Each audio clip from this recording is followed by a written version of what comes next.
Royal chef Sujata या चॅनलमध्ये आपले खूप खूप स्वागत आहे। आज आपण एक खूप छान रेसिपी बघणार आहोत। जर आपल्याला रॉयल शेफ सुजाता हे चॅनल आवडले तर सबस्क्राइब करायला विसरू नका। बेल आयकॉनवर क्लिक करा, लाईक करा, शेअर करा। तसेच आमच्या व्हिडिओला कमेंट सेक्शनमध्ये आपले मत लिहा। हे बघा आपले हे मोदक इतके मस्त अगदी झालेले आहेत, बघू शकता।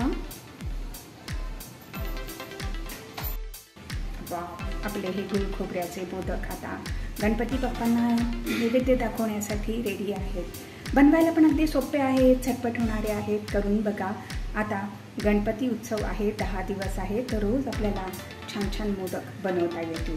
चला तर मग बघूया आपण हे कसे बनवायचे आहेत ते। आता गणपती उत्सव येत आहे, त्याच्यामुळे रोज 10 दिवस आपल्याला गणपती बाप्पांना निरनिराळ्या प्रकारचे मोदक दाखवायचे आहेत। मोदक हे गणपती बाप्पांचे अगदी आवडतीचे आहेत, त्यामुळे आपण मोदकाचा नैवेद्य दाखवून गणपती बाप्पांना झटपट आपण प्रसन्न करून घेऊ शकतो। आता आपण नारळाचे मोदक कसे बनवायचे आहेत ते बघूया। ह्याच्यामध्ये आपण साखर अजिबात वापरणार नाहीये।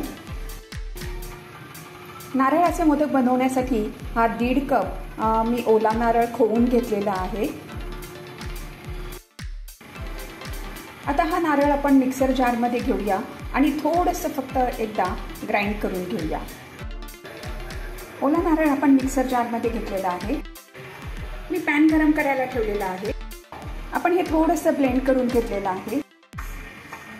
पॅनमध्ये आपण 1 टेबलस्पून साजूक तूप घातलेलं आहे, त्याच्याने आपले हे मोदक अगदी छान होतील अगदी आणि स्वादिष्ट लागतील। आपलं तूप आता मेल्ट झालेलं आहे, त्याच्यामध्ये आपण नारळ घालूया। आपण नारळ ब्लेंड करून घेतलेला आहे, तो घातलेला आहे। आता थोडंसं आपण हे गरम करून घेऊया, म्हणजे नारळाच्या आतमध्ये जे मॉइश्चर असेल ते निघून जाईल। थोडंसं गरम करूया फक्त।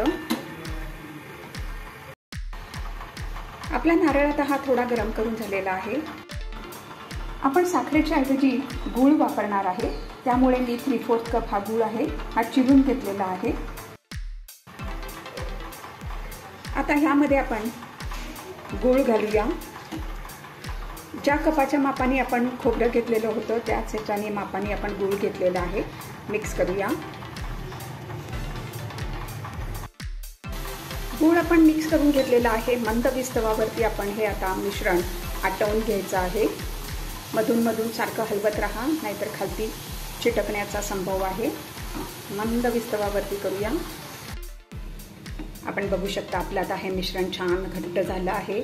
इतकं असं मस्त अगदी रवाळ दिसतं आहे, कारण का आपण एकदाच हे असं ब्लेंड करून घेतलेलं आहे मिक्सरमुळे। आता त्याच्यामध्ये आपण 1 टीस्पून वेलची पावडर घालूया आणि थोडे आपण ड्रायफ्रूट्स घालूया। मी अगदी बारीक चिरून घेतलेलं आहे। आता हे सगळं मिक्स करूया। आता छान अगदी मिक्स करून घेतलेलं आहे। या स्टेजला पिस्तो बंद करायचा आहे आणि मिश्रण थोडंसं कोमट झालं, म्हणजे थोडंसं थंड झालं की लगेचच आपण मोल्डमध्ये घालून ह्याचे मोदक बनवायचे आहेत। आपलं मिश्रण आता हे थोडं कोमट झालेलं आहे। मोल्डला आतून मी थोडंसं हे साजूक तूप लावून घेतलेलं आहे। गार्निश करण्यासाठी मी थोडे पिस्त्याचे काप करून घेतले। पिस्त्याचे काप मी हे असे अरेंज करून घेतले आहे। आता ह्याच्यावरती आपण मिश्रण घालूया। दोन्ही बाजूला मी मिश्रण घातलेलं आहे। आता हे आपण बंद करून घ्यायचं आहे। बंद केल्यानंतर हे आपण बोटाच्या साह्याने थोडं दाबून घ्यायचं आहे आणि जर मिश्रण कमी पडत असेल तर अजून आपण हे घालायचं आहे। आता आपण हे चांगलं दाबून हे मिश्रण भरलेलं आहे। आता आपण हे ओपन करूया। वाव, हे बघा आपला हा मोदक इतका मस्त झालेला आहे अगदी। आता हे काढून घेऊया। वाव, हे बघा आपला हा गुळ खोबऱ्याचा मोदक इतका मस्त झाला आहे। अशाच प्रकारे आपण हे सर्व मोदक बनवून घेऊया। आपले गुळ खोबऱ्याचे मोदक आता गणपती बाप्पांना नैवेद्य दाखवण्यासाठी रेडी आहेत। इतके मस्त झालेले आहेत, बनवायला पण अगदी सोपे आहेत, झटपट होणारे आहेत हा मी मोठा साईजचा मोल्ड घेतलेला आहे. आपण छोटा घेतला तर आपले 11 मोदक अगदी सहज बनवू शकतात. फ्रेंड्स, जर आपल्याला रॉयल शेफ सुजाता हे चॅनल आवडले तर सबस्क्राईब करायला विसरू नका. यापुढे सुद्धा आपण अशा छान छान रेसिपीज बघूया. धन्यवाद.